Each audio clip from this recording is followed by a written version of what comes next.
عمرہ یا حج کرنے کے بعد جو بال کٹوایا جاتا ہے، کسی کا خود نہیں بال کاٹ سکتے، کسی بھی خاتون کو کسی دوسری خاتون سے بال کٹوانا چاہیے؟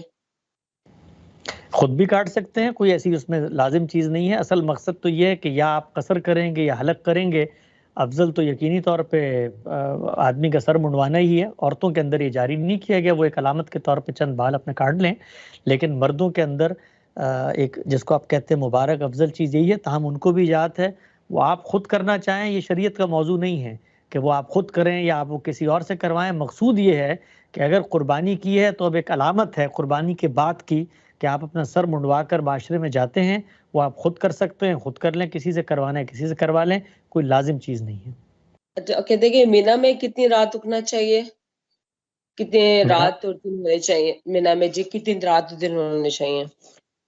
نہیں، مینا میں تو جس وقت آپ جائیں گے عرفات کے میدان میں جانے سے پہلے تو وہاں تو آپ عصر تک وقت گزاریں گے. اس کے بعد مزدلفہ کی طرف روانہ ہو جائیں گے اور اس کے بعد عرفات کے اندر جو ہے وہ پڑاؤ ڈال کے بیٹھ جائیں گے مغرب کے وقت تک.